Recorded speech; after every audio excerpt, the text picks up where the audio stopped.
What's up, everybody? What's going on? Welcome to another episode of the Lead From Here podcast. I'm Jason. Today we are talking about succession planning.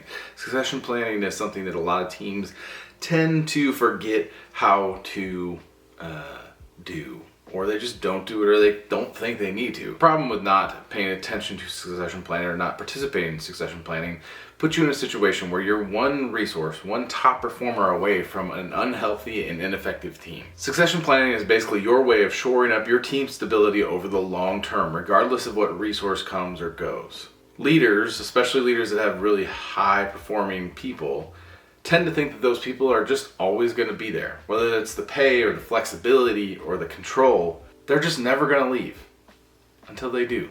And it's not always them leaving and quitting. It could be that they got promoted. It could be that they got switched to another team. It could be that they quit. They get a better offer and they just resign.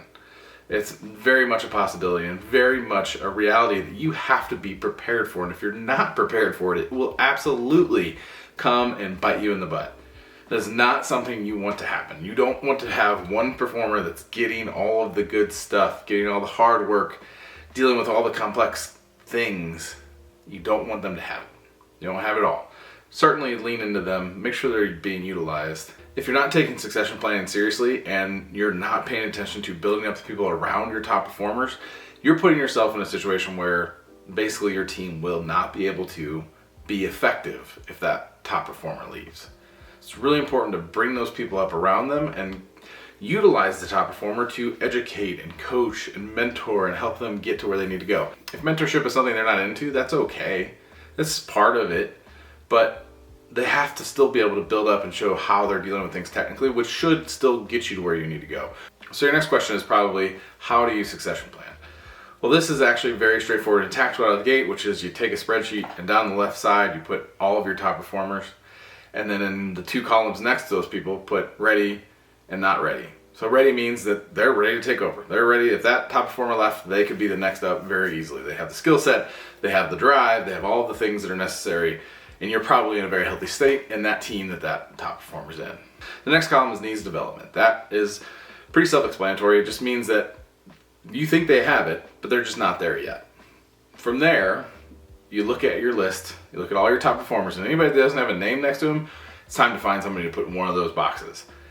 And the people that do have names in the needs development but not in the ready, it's time to start working on a development plan. So any opportunity you get to bring those people into the conversation, to let them take on some of the more complicated work, pull them in, let them work alongside your top performer if need be, but start getting them the reps. A lot of times what leaders do is they have a top performer, so they always give them the most difficult tasks or the most interesting tasks to keep them around. At some point, that's just not enough. So you need to spread the work, and you need to make sure that that top performer is educating and leveling up the people around them.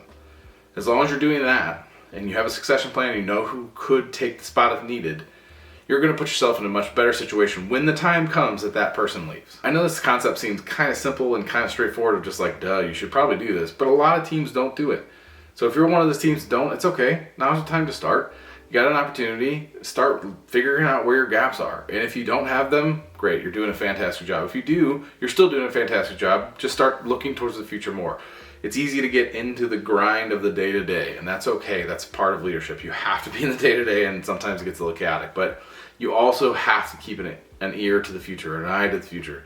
You need to make sure that you know where you're going and you're prepared for what might come. You never know what's going to happen, and that's because they're your top performers. And if they're your top performers, that means they're highly sought after inside your industry. Just keep that in mind. I hope this is helpful. If you guys have any questions or want to talk through how you would set up succession planning and build it into the teams, please hit me up, Jason at leadfromhere.co. Otherwise, take care.